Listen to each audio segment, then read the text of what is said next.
Now children, we will do one question based on BornH cycle. So it says calculate heat of formation of NaCl from the following data. So they are giving a heat of sublimation of sodium is this value. Dissociation energy of chlorine is this value. So and so kilojoule per mole. IE, that is ionization energy, or you call that ionization potential of sodium is this value kilojoule per mole. And delta Heg, electron gain. So enthalpy change during electron gain, or call it electron affinity. Chlorine, this is, you see it is in minus, given you so and so kilojoule per mole. Lattice energy of NaCl is given you this kilojoule per mole. Now children, let me first tell you what exactly is lattice energy. Actually, lattice energy you will be taught next year in the chapter solid state, right? But right now I'm telling you just in short, it is the enthalpy change, the energy change taking place when 1 mole of any ionic crystal is formed from its constituent ions. Means your constituent elements have already reached the state of ions. And when they already formed ions, now when ions combine to give you 1 mole of crystal, means 1 mole of ions combine to give you 1 mole of crystal, you call that time what all delta H enthalpy change takes place, you call that lattice energy. For example, I tell you want one crystal of NaCl. So you want 1 mole of Na plus ions and 1 mole of Cl minus ions. When they combine, they will give you 1 mole of solid NaCl. During this process, what all energy change takes place? I'm again telling you, energy is always released. So I say energy change, or better say energy released, will be called its lattice energy. Now suppose I want 1 mole crystal of calcium chloride. So I need 1 mole of Ca2 plus ions and 2 moles of Cl minus ions. When they will combine, then only they will give us 1 mole of calcium chloride ion. So during that process, what all energy was released? Which process? Combination of, adding up of 1 Ca2 plus ions, calcium 2 plus ions, double positive ion, with 2 Cl minus ions to give you 1 mole of calcium chloride. So it is simply the amount of energy released. What simply? Lattice energy I'm telling you. When 1 mole of ionic substance, ionic compound, ionic crystal of any compound is formed from its constituent ions. Means your elements have already reached the state of ions. During that process, what all energy change takes place is called lattice energy. So in the formation of 1 mole of NaCl, children, first your Na has to go from solid state to gaseous form. So Na goes to gaseous form. Then in the gaseous form, when it has reached, it will give out 1 electron. Another step, it reaches Na plus, and now it is ready for forming the lattice. Similarly, chlorine, 1 molecule, but I want since only 1 Cl atom gaseous, with the result whole chlorine molecule, it undergoes dissociation. So we must be having the value of energy, this dissociation energy of chlorine as this per mole, but I want only 1 atom. So naturally, the value which I will be using will be half of this value of this dissociation energy. Then this chlorine gaseous atom takes up an electron and gets converted into an ion. Now when these two ions have been formed, now when they combine and they give you this solid, this will be called lattice energy. And I made minus to clearly show you during this process energy is always released without any exception. So when we have to form one ionic crystal, all these energies, including your lattice energy, all these will be added algebraically. So the energy of formation of 1 mole of NaCl will be sum of all algebraic sum of all these energies. What that? So you go reverse. I have just shown you this, although you have understood from the previous video, but again I'm telling you, children, in previous video I just gave the idea. You need not take much of pains for that video. Rather, this is more clearly telling you what is lattice energy and how we could use BornH-cycle. So here Na goes to Na plus. So this is your sublimation. So I have taken enthalpy of sublimation and it is always positive because energy it will gain and then only it will go from solid to gas. Then Na goes to Na plus, i.e. it is always energy required, means energy taken in, so it will be plus.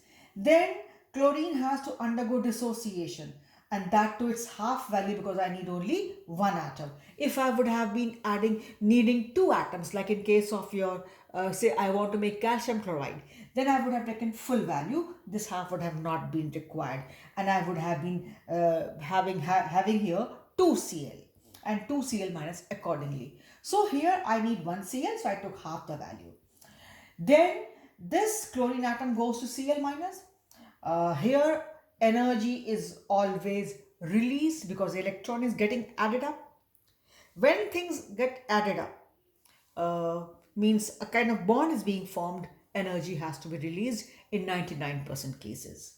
So here an electron got added up, electron get enthalpy, energy released during the addition of electron. It is minus. So although I wrote here plus, but actually you know very well electron get enthalpy is always minus. Energy is released in 99.9% cases. It's only, you know, some cases like inerts and all, it can be zero or it can even go positive, which is very rare, exceptions, you know. But otherwise electron get enthalpy without any like doubts. It's 99% always energy released, you know it very well. Then it is U. U is also always released. But I wrote plus because I want sum, but it is algebraic sum. So plus this value, plus half of this value, dissociation. This is 243, so I wrote 141.5. You see half of delta H. This is your delta H enthalpy of dissociation. So I took value 121.5. Mind you, this was this value, I took half, 121.5. And then it was electron gain enthalpy, it's always minus this, and then lattice energy, I have to take up this, I add up all. So if I had to calculate heat of formation or enthalpy of formation or energy of formation, so delta H is algebraic sum of all. I just added up and I got this answer, minus 381.7 kilojoule per mole.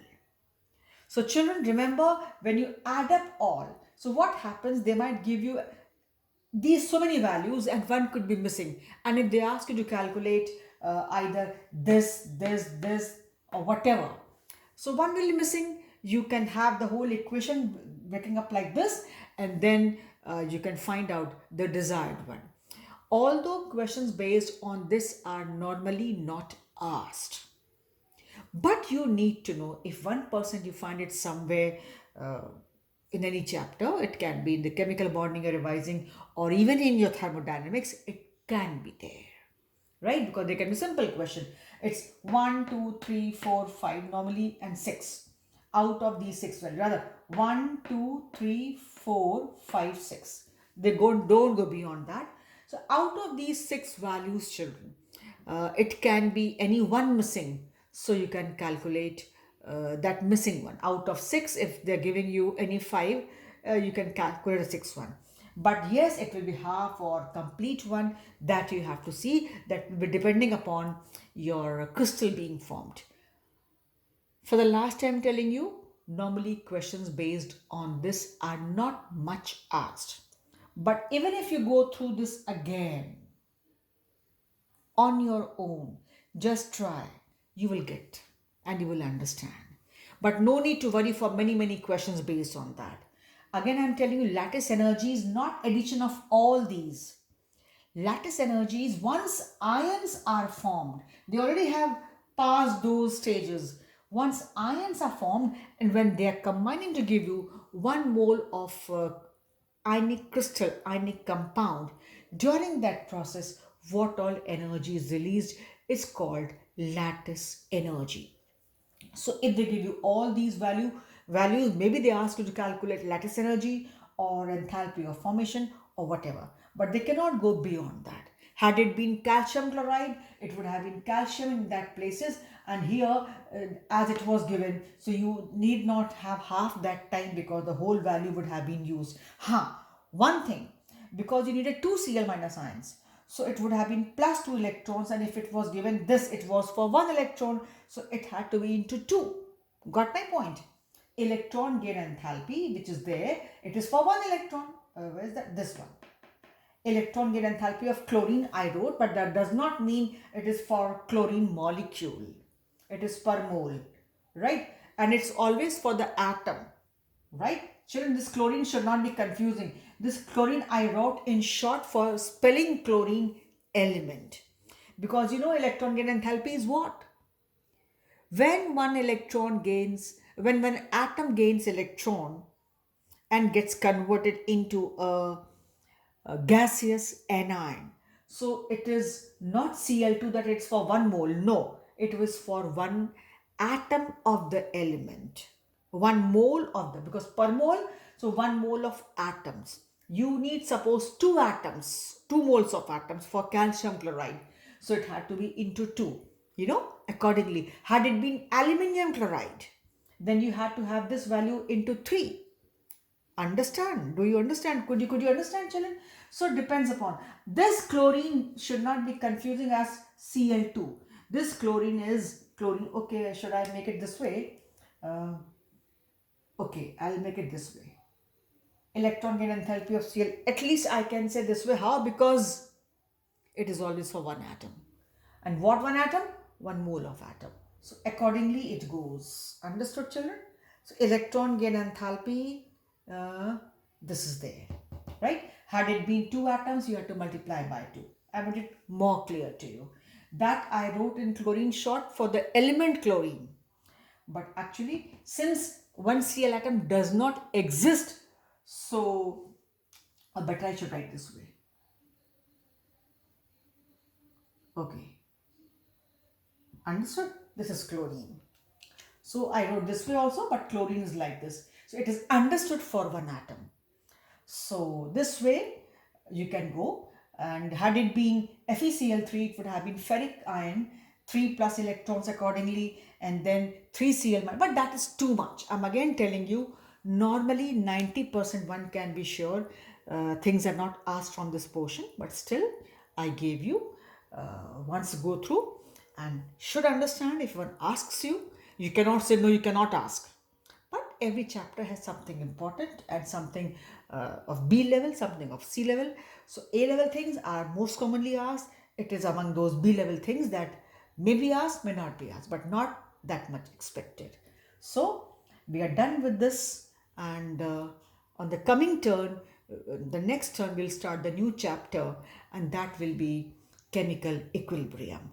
So this is all for your chapter thermodynamics. We had finished BornH plus everything to do with energetics, whether it was from chemical bonding or it was from thermodynamics. Everything to do with energetics we have finished. So this is all for today. Thank you, children.